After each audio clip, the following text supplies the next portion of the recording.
जब बाजार में चीज नहीं मिली तो उन्होंने उसे खुद ही बनाने का फैसला कर लिया। लेकिन किसी ने नहीं सोचा था कि इतनी विशाल मशीन जैसी चीज भी हाथों से तैयार की जा सकती है। विदेश से आने वाले बड़े तेल टैंक बहुत महंगे पड़ते थे, इसलिए स्थानीय ड्राइवरों को डर था कि इतनी लागत के बाद उन्हें पर्याप्त कमाई नहीं होगी। इसी वजह से पेशावर की एक खुली वर्कशॉप ने खुद ही विशाल तेल टैंक बनाने का फैसला किया। हालांकि वहां का माहौल साधारण था और आधुनिक मशीनें या ऑटोमेटिक प्रोडक्शन लाइन भी नहीं थी, लेकिन जहां बड़े बड़े उद्योगों को भारी संसाधनों की जरूरत पड़ती है, वहीं यहां सिर्फ 5 अनुभवी कारीगर अपनी कला से वही काम आसानी से कर देते हैं। बेहतरीन कारीगरी, मजबूत निर्माण और उचित लागत की वजह से उनके बनाए हुए तेल टैंक बड़े कारखानों के उत्पादों से किसी भी तरह कम नहीं थे। यही कारण है कि स्थानीय ड्राइवर इन्हें खूब पसंद करते हैं और वर्कशॉप का मालिक भी अच्छा मुनाफा कमाता है। सबसे पहले कई छोटी स्टील प्लेटों को मोड़कर और वेल्डिंग करके 2 विशाल स्टील शीट तैयार की जाती हैं। फिर क्रेन की मदद से दोनों शीटों को जोड़कर तेल टैंक का मुख्य ढांचा बनाया जाता है। टैंक का आकार बेहद बड़ा होता है। इसके बाद कारीगर अंदर निशान बनाते हैं जहां बाफल प्लेट, वेव ब्रेकर लगाई जाती है।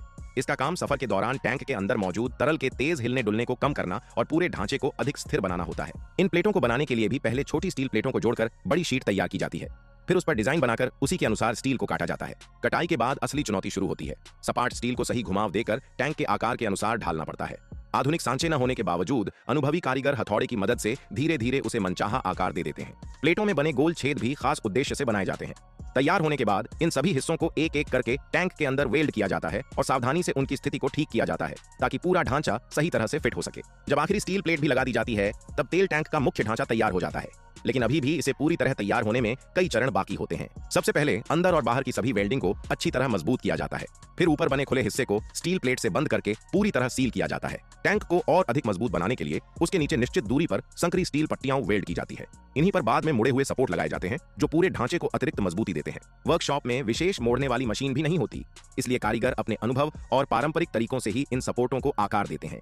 उनका घुमाव लकड़ी के टेम्पलेट से जांचा जाता है और फिर उन्हें टैंक के नीचे मजबूती से लगा दिया जाता है। हर 2 सपोर्टों के बीच छेद वाली स्टील प्लेटें लगाई जाती हैं, जिनका उपयोग बाद में टैंक को ट्रक के चेसिस से जोड़ने के लिए किया जाता है। जब यह पूरा काम खत्म हो जाता है तब केवल एक महत्वपूर्ण हिस्सा बचता है, लंबी स्टील पाइपें। कारीगर इन पाइपों को जोड़कर उनकी लंबाई बढ़ाते हैं और उन्हें टैंक के आर पार फिट करते हैं। पाइप का एक सिरा बाहर छोड़ा जाता है जिससे बाद में आवश्यक कनेक्शन लगाए जा सके। इसके बाद ऊपर एक बड़ा छेद बनाया जाता है जो टैंक का मुख्य मुंह होता है। साथ ही 2 छोटे छेद बनाकर उनमें स्टील पाइप फिट की जाती है। अब पूरे टैंक पर पेंट किया जाता है ताकि उस पर जंग न लगे।